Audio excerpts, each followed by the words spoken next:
Hi, everyone, and welcome back to our Heroes Biographies. We all know the beloved Apostle John, or at least we think we know him. Well, today we're going to get to know him even better, and we're going to get to know what makes him such a beloved hero. This is Heroes 2 Hero Biography.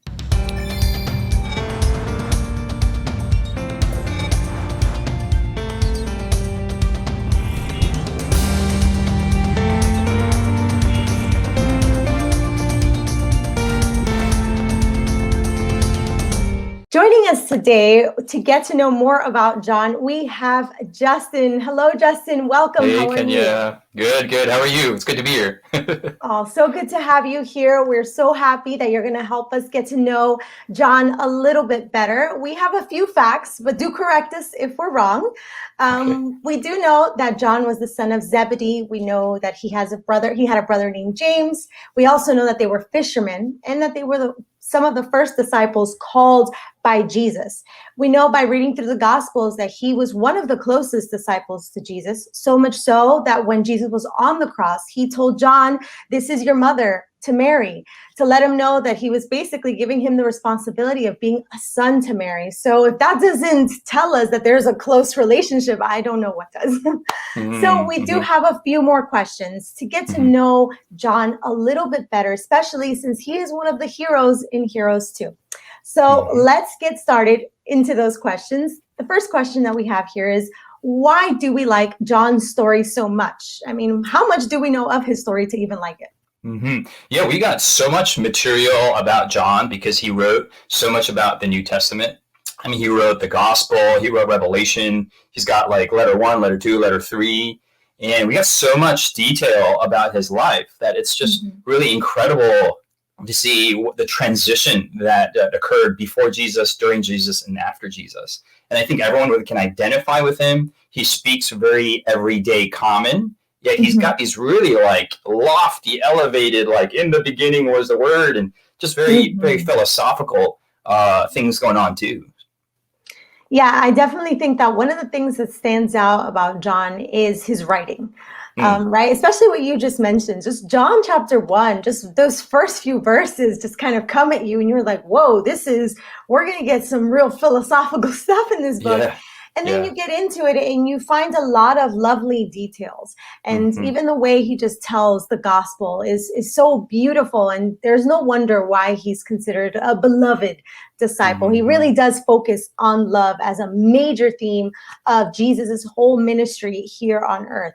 So I think that closeness, maybe that is why we love and admire John, that we see him as someone who was very close to Jesus, who walked close to Jesus. And the fact that, like you said, the way he talked was very common. And so it almost feels like he's like us, right? It's like, I'm a pretty common person. Can I also be close to Jesus?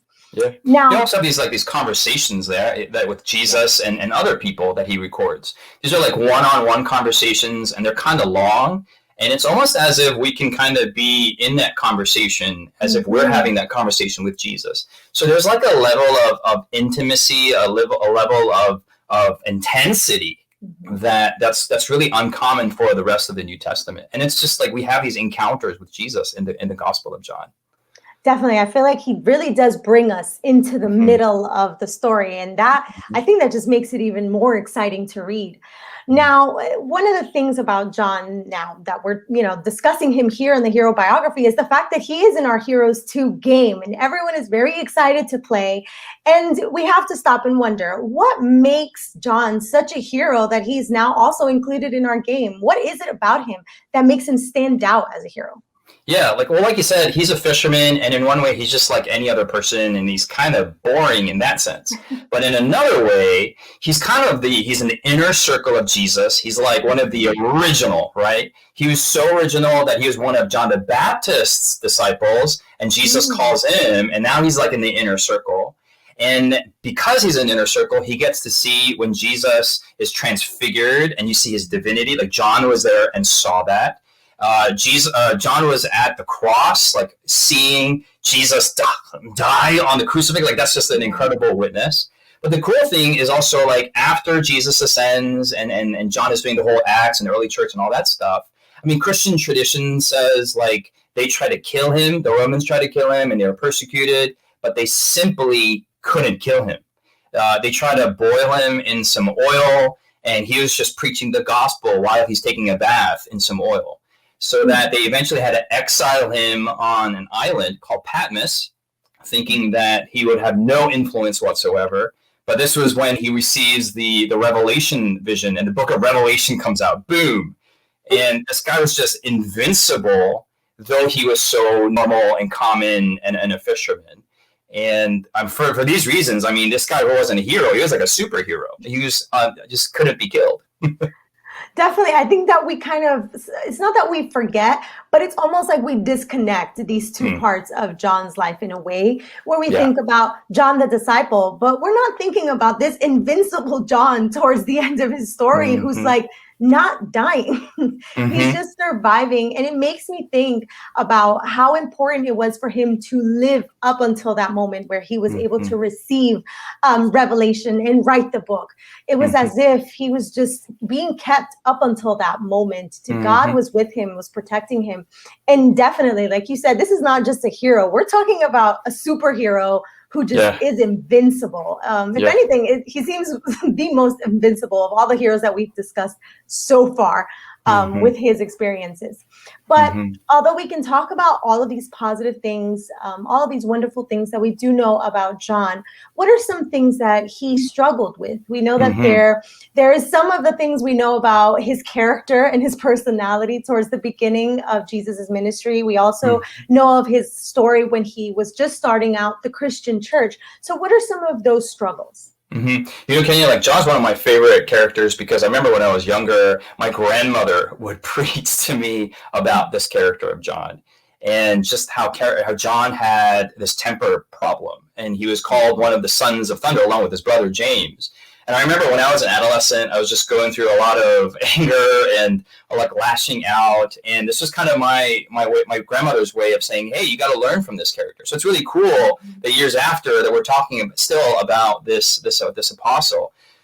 He had an anger problem. He had a revenge problem. He had a vindictive tinge to his heart. And he even, like, when he was following Jesus, and this is kind of comical, that he's like, Jesus, do you want me to call down fire from heaven and just kind of destroy these people who rejected you? And Jesus has to rebuke him, right? And he's coming from like a righteous angle, but he just had all this pent up just anger in him.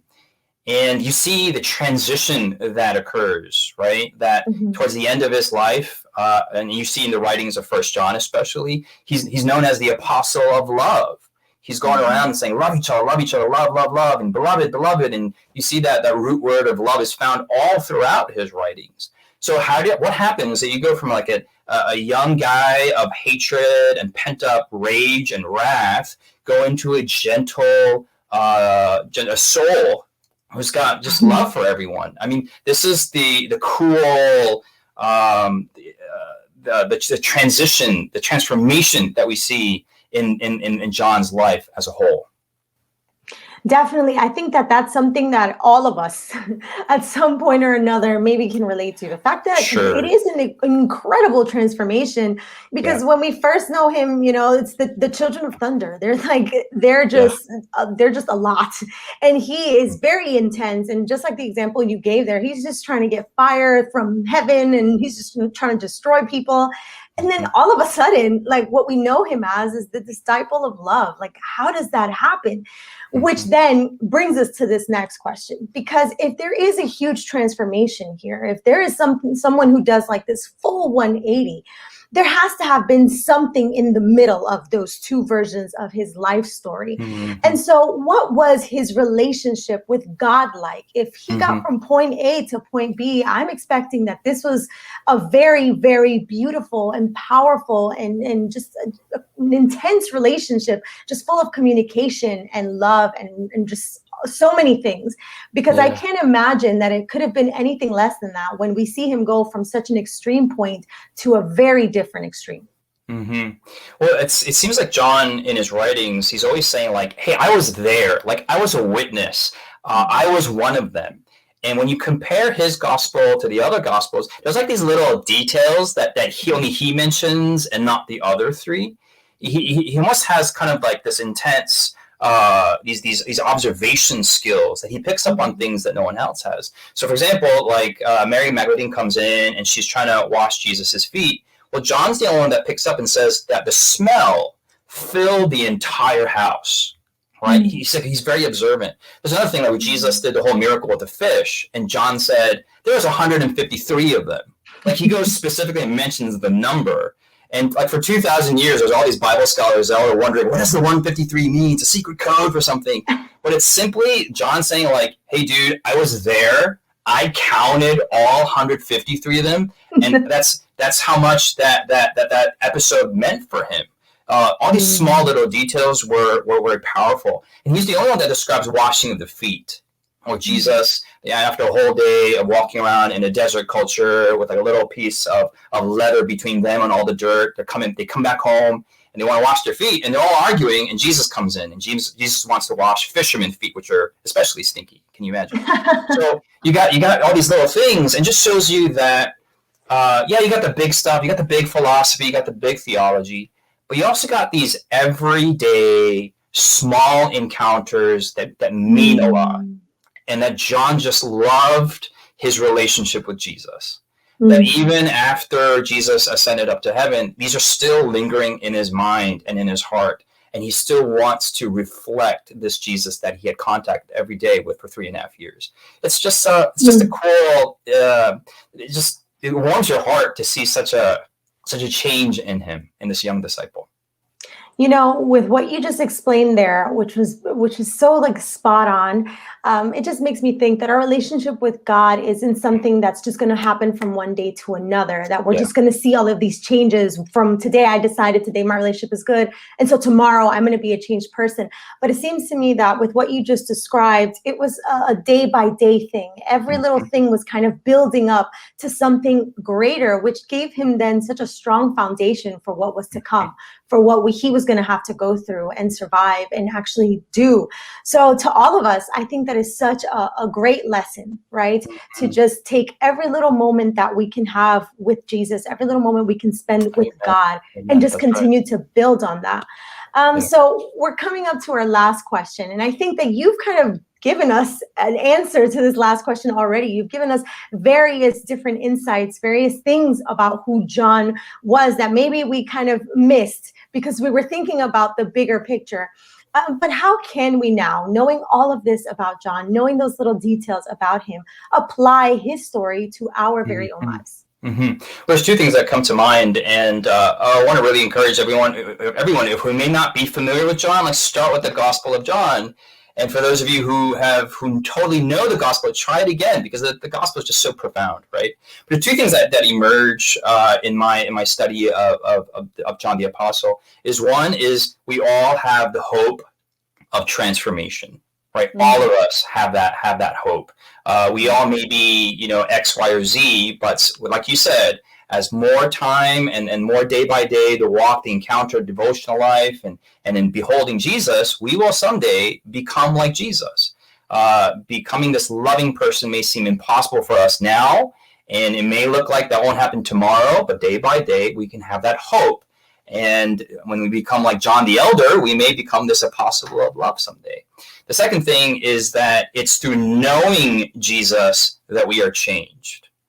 Some people think, hey, once I become changed, I need to change myself first, and then I can encounter God. But it's actually the other way around, right? In our horrible state, whatever state we are, whether we got the temper tantrums or not, whether we got the addictions or not, whether we got whatever or not, we come to God and say, Lord, I want this to be the first day of our life together.